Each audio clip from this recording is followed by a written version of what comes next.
Hi guys, welcome. I'm Shirley from Two Birds London, and today we're going to be talking about how to get started using the wet glue method when you're attaching rhinestones to garments, costumes and other clothing. So let's get started. Okay, so we've got our syringe, which has got our blunt needle tip on the end. So that screws on and off like that.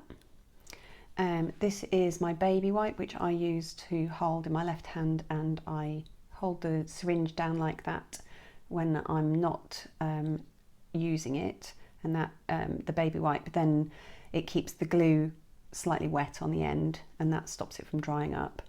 So I'm going to remove the plunger, and I'm going to take my E6000 tube, and I'm just going to squeeze a little bit into my syringe.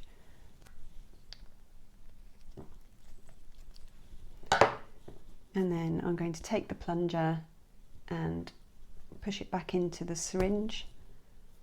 And you'll see that the glue is here. I'm going to squeeze the plunger so that all of this air here is pushed out of the end. So that happens quite quickly.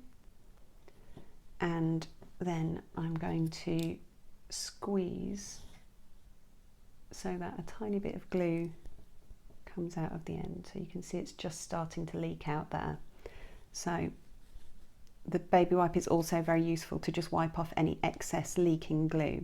We don't want that glue going on costumes or on your finished product. We want it to be contained within the baby wipe. We only want the glue where we want it to be.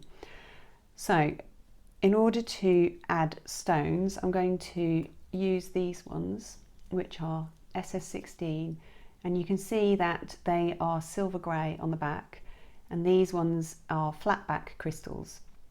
This means that they don't have any pre-made glue on the back of them, so they're not suitable for hot fix. They're only suitable for wet glue methods.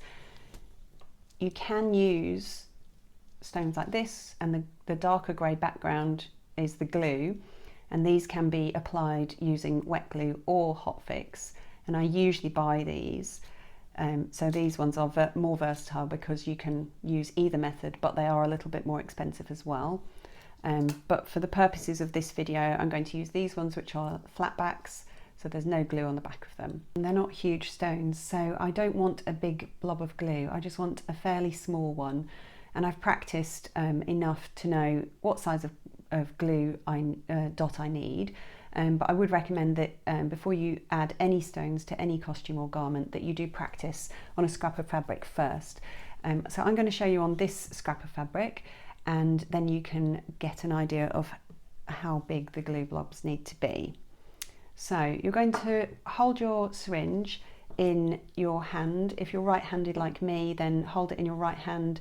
I usually rest it just at the bottom of my fingers, and then I curl my fingers around it. I then use my thumb on the plunger, and that allows me to control where I want the glue to go.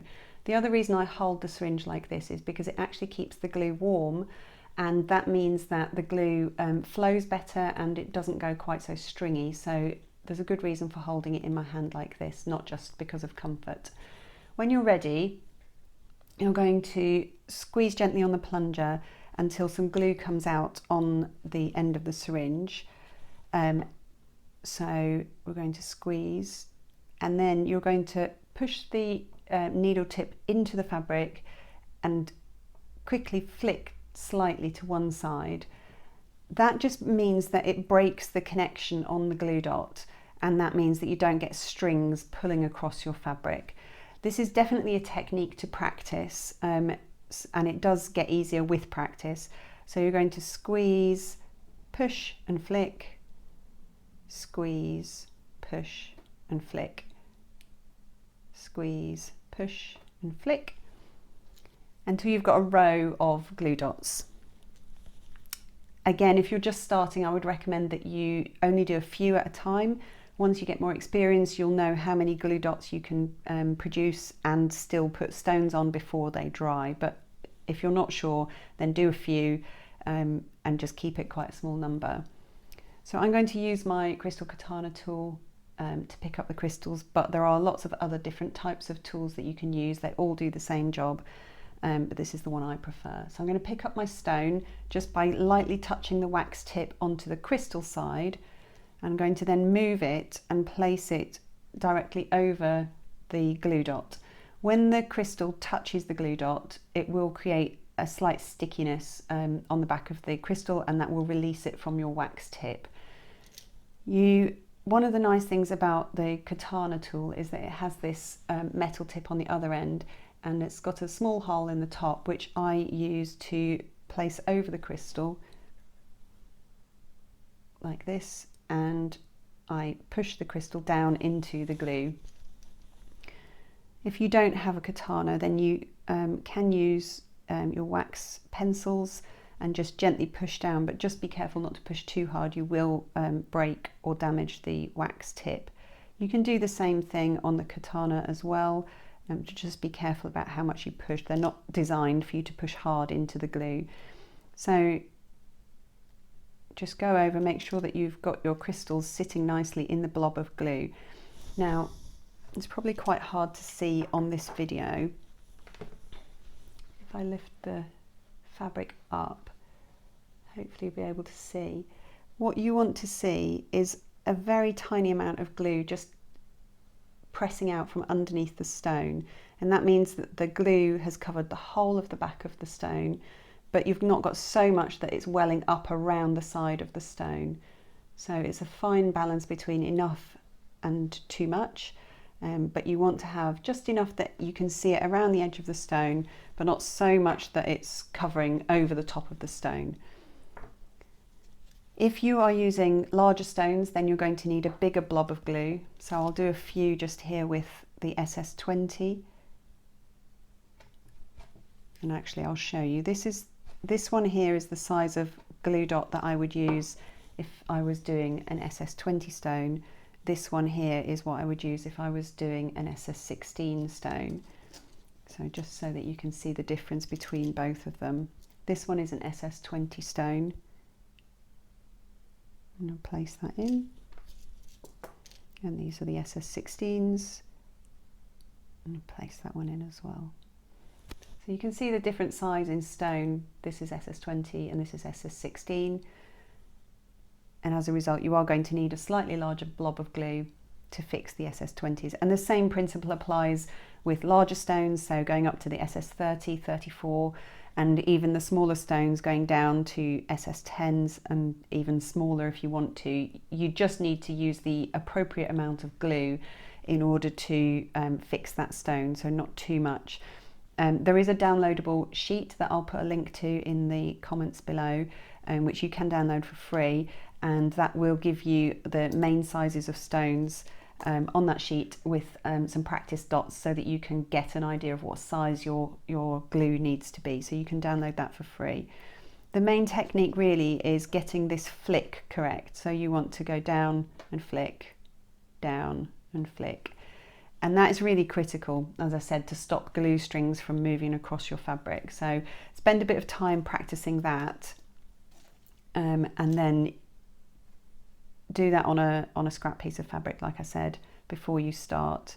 And even though I've stoned a lot of things, I still do that before I start on any costume, just to remind myself about the size of glue dots that I need, and to practice the technique just to make sure that I'm happy with it before I start on an expensive costume. And when you're first using crystals and you're applying them using glue, most people use the seam lines of a costume to get started. It's the easiest way because there is already a kind of direction or pattern, if you like, for you to follow. So using that principle, I would normally start from a seam line. So this is the shoulder seam here, and I would put the stone right up to the seam.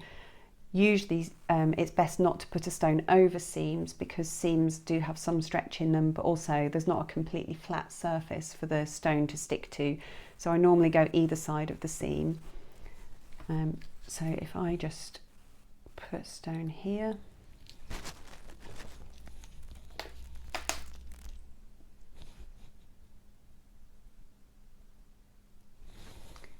so that's right up against that seam. I would normally work the other way around actually, so let me turn this around. I just find it easier to work away from myself when I'm right-handed. So you can see my first stone there. So I'm just going to put a row of stones going around the neckline of this costume.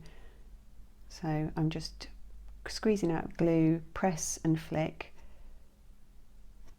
And you can see that as you practice this, you will get quicker at it. So I've got a row of glue dots here, and I'm now going to add some stones on top of those glue dots. Now, if you're not sure about spacing, you can measure it and use a washable fabric marker or even a Sharpie pen, sometimes people use, to mark out exact intervals. I tend to do it by eye and just see what looks about right. Typically speaking, nobody's going to inspect these costumes so closely that that they would be able to tell how spaced out the stones are. So you can see it's quite quick and easy to add these stones. I'll just go back over them and just make sure that they're all pressed down into the glue and that I'm happy with the spacing, so just double check. And I've gone right in between the two stitching lines here to make sure that they are placed the exact distance away from the edge of the garment. That just is the way the garment is on this particular dress, and it's just helped me. So anywhere that a garment's helping you, use it. It's much easier to try and use those kind of visual cues to place your stones. And then just carry on the whole way round, and that will give you a nice neckline. If you wanted to add more stones, you could go in between these stones as an extra row. So if I show you here,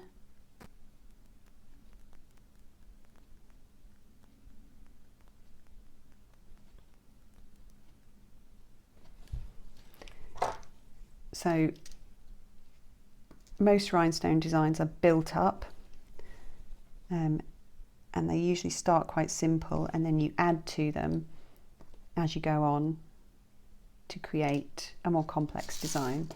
And it's the easiest way because you can see how much or little you want to add and keep going until you're happy with it, and then stop when you feel like you've got enough stones. So if you want the neckline on this costume to be a bit more prominent, we can add a second, third, fourth, etc. line of stones, and to create a more bold effect.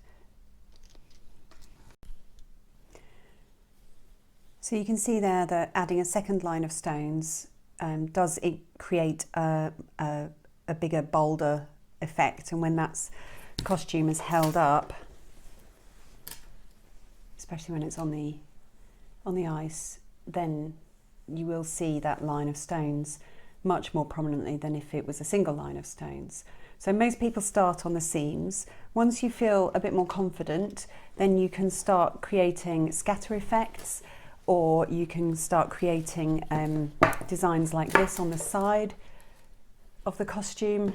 This is actually done using a template, and I'll show you how to do that in a different video, but it can be extremely effective on costumes. So that's another thing to think about. So I hope that's given you some good ideas about how to get started. The most important thing is just to practice, and the more you practice, like most things, the easier it will get. Just keep practicing on scraps of fabric, download the PDF document that I have as a template to help you get the right size of glue dots. That will also help you, and then just have fun. So thank you for watching, and I will see you soon.